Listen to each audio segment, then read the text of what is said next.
Kataifi is a fantastic string pastry that's really versatile. I'm going to do some Kataifi nests with some poached pears. Now, if you haven't tried Kataifi, you should give it a go. It's such an interesting pastry. When you get it out of the packet, you'll notice that it looks like a big ball of wool. But what it is fine strands of pastry. And when this is cooked with a little bit of butter or oil, it becomes really crunchy. So this pastry is going to be the base of my poached pear dessert.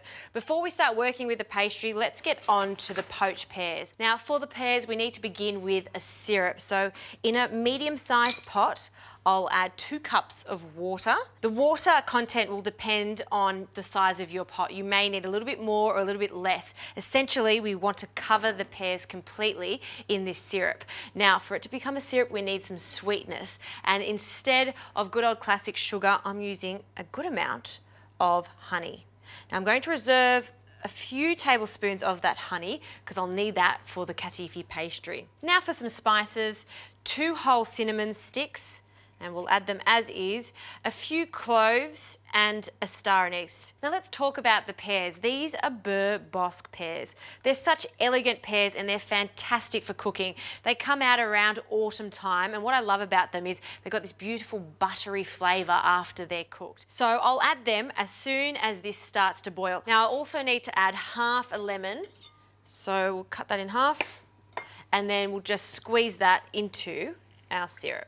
All right, while that comes to the boil, let's get on with the Kataifi. In a large bowl, we'll just separate the strands, and it's quite forgiving. You don't need to be gentle with it. Pull it apart, stretch it out, just so we get those individual strands unknotted, or at least a little bit. We need around 100 to 150 grams of this pastry. All right, now we need some moisture in here.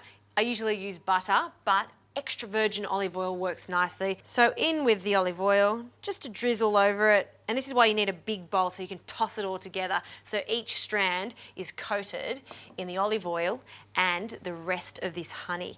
Now this honey is going to give this a gorgeous golden colour and impart some sweetness. So that's about 2 tablespoons. And then with your hands, get in there. You can get the kids involved in this. They love the feeling of this. It almost feels like you're running your hands through tangled hair. Okay, now we need to mould these into little nests.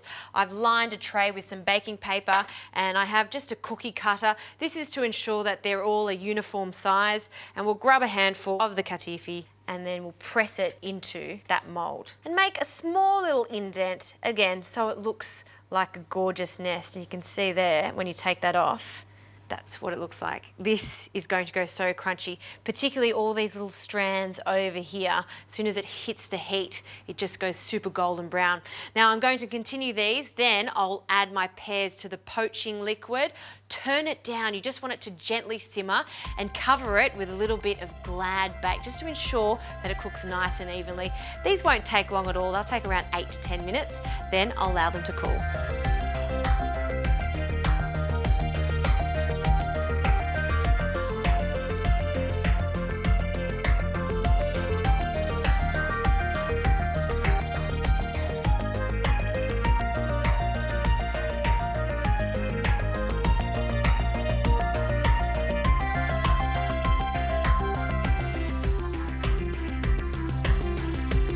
Have a look at these Kataifi nests. Look how golden brown they are. And because I packed the cookie mould quite tightly with the Kataifi, you can see that we've got a nice crunchy base for our dessert.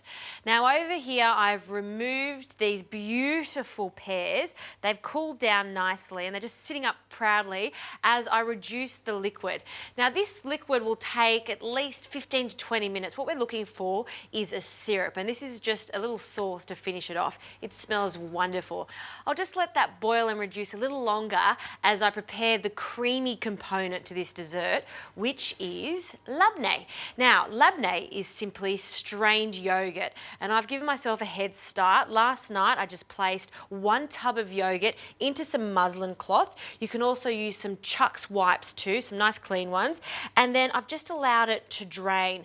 It's as easy as lining a strainer with the muslin cloth, adding the yogurt, and just by twisting it, you'll see that all of this liquid drains away. This is the whey, and we're left with a really creamy, almost cheese-like consistency with the yogurt.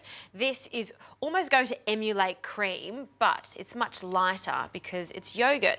So a few generous spoonfuls into a bowl. See how thick it is? Love this. And now I'll add some vanilla. Now we'll just cut that in half. And then just with your knife, scrape the seeds out and then pop that in the labneh. And I'll do the other side because I want a good hit of vanilla. If you don't want to do the labneh, this dessert is just as delicious with good old classic yogurt. All right, let's mix this together and you'll see those beautiful vanilla beans. There's no sweetness in this, so just with a spoon, I'll add some of our syrup. I'm going to turn it off now and only add a small amount because it's still quite hot. So just a tablespoon, pour that over, and then mix that in. I wish you could smell this syrup. It just smells divine. All right, let's start plating up. A nice, generous spoonful of the labneh in the center of a bowl. A little bit more, I love this. And then spread it out, make a little indent. And now I just want to slightly soak the pastry. And the rule is always have cold pastry and hot syrup all the other way around. That'll ensure that we get the best results from the pastry. So just drizzle it over a few tablespoons so it becomes really sticky and it absorbs the syrup and all the flavors in it. And we'll pop our gorgeous little crunchy nest on top of the yogurt. And now for the pear, we want the Bourbosk pear to sit up nice and proudly, which it will because we've created a nest with the Kataifi. And now just to decorate it, some pistachios. I love the pop of green. I've just roughly chopped them. We can just put them around the plate. Wow, that is a seriously impressive dessert. What I love about this is it's all about texture. Buttery pear, when you break into it, it's so smooth. Crunchy kataifi, and then the creamy labneh. This is a match made in heaven. Next dinner party, give this a go. The best thing about it is you can do so much of this ahead of time.